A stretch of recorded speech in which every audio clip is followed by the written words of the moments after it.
Okay, so you want to run an offshore oil rig. You spend $750 million building a 60,000 ton floating fortress, sail it 100 miles out into the open ocean, hover over 2 miles of pitch black saltwater, push spinning diamond tipped steel through solid seabed rock, and collect $500,000 every single day from an oil supermajor. It sounds like the closest thing the maritime world has to an offshore money printer.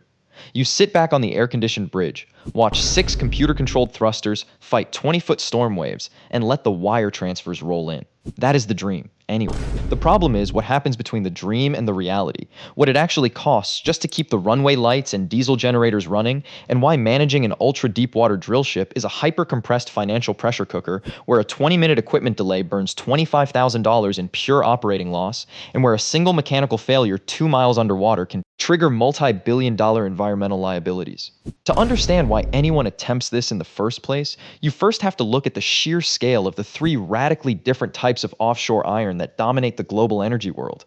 In shallow coastal waters down to 400 feet, operators rely on jackup rigs. These are essentially massive rectangular barges equipped with 3 colossal steel lattice legs that are lowered directly to the seafloor, mechanically jacking the entire living quarters and drill floor clean out of the water so breaking storm waves pass harmlessly underneath. But once you move past 1,000 feet of water, physical steel legs become structurally impossible, forcing you to deploy semi-submersible platforms. These gigantic pontoon structures are partially flooded with thousands of tons of seawater to sit deep beneath the turbulent wave zone, achieving immense hydrostatic stability while tethered to the seabed with a spiderweb of 12 steel mooring chains. However, once you venture into ultra-deepwater exploration past 10,000 feet, dropping physical anchors is completely out of the question because multi-mile steel cables would literally snap under their own colossal dead weight. This is where you deploy the apex predator of the offshore industry, the DP-3 drillship. These are self-propelled, 60,000-ton maritime vessels equipped with dual derrick drilling towers capable of operating completely unmoored in the middle of a hurricane-swept ocean. Now, think about the sheer mechanical absurdity of what a drillship is actually doing. You have a 60,000-ton vessel floating on rough ocean swells, and 2 miles directly beneath the hull is an oil wellbore barely 8 inches wide. If the ship drifts more than a few meters off-center, the rigid steel pipe connecting the vessel to the seafloor will bend, kink, and shear in half like a dry twig. To prevent this catastrophe, the drillship relies on dynamic positioning. Instead of anchors, the vessel uses 6 to 8 massive azimuth thrusters, multi-megawatt electric propellers that rotate 360 degrees under the hull. A central computer network constantly ingests real-time data from orbital GPS satellites, laser motion sensors, and high-frequency acoustic transponders anchored to the dark ocean floor. The system calculates wind speed, wave height, and underwater current shear, continuously modulating the thrust of every single propeller millisecond by millisecond. The result is pure engineering witchcraft, a 60,000-ton steel city locked inside an invisible target circle, no wider than the diameter of a dinner plate. Connecting the surface ship to the seabed is the marine riser, a hollow 21-inch high-strength steel pipeline extending straight down through miles of pitch-black saltwater.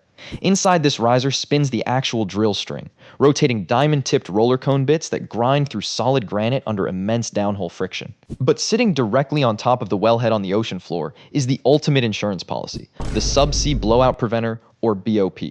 Weighing over 400 tons and standing 5 stories tall, this massive hydraulic stack of valves is engineered to hold back explosive subterranean pressures exceeding 20,000 pounds per square inch. The BOP contains multiple redundant fail-safe mechanisms, including annular preventers that clamp synthetic rubber donuts around spinning pipe rams that mechanically lock the annulus shut, and blind shear rams.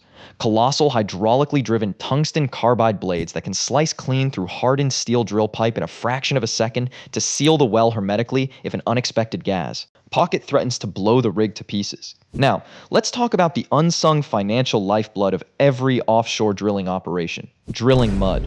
This is not dirt and water. It is a highly engineered, synthetic chemical slurry circulating through a continuous closed-loop industrial system 24 hours a day. Specially blended with crushed barium sulfate, baryte, and synthetic oils, this dense fluid is pumped down the center of the hollow drill pipe at 5,000 pounds per square inch.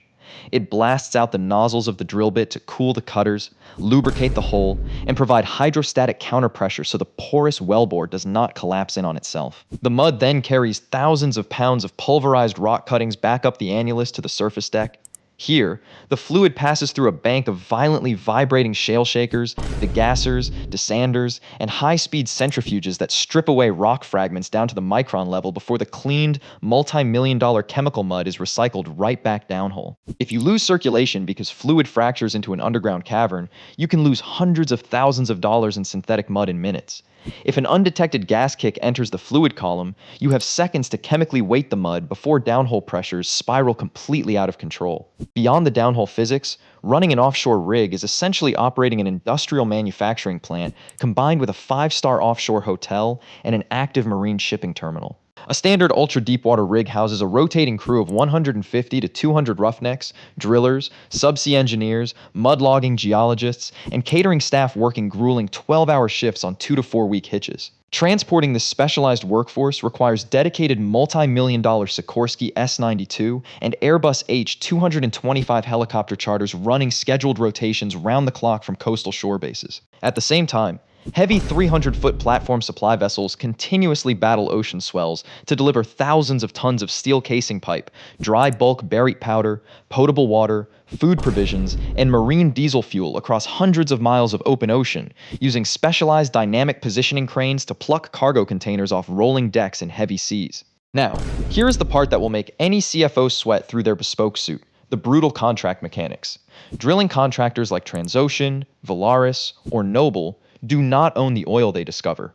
Instead, they sell pure operational uptime to integrated oil supermajors like ExxonMobil, Shell, and BP under Dayrate contracts. As long as the rig is actively drilling ahead, the operator pays the full operational day rate of $500,000 per day.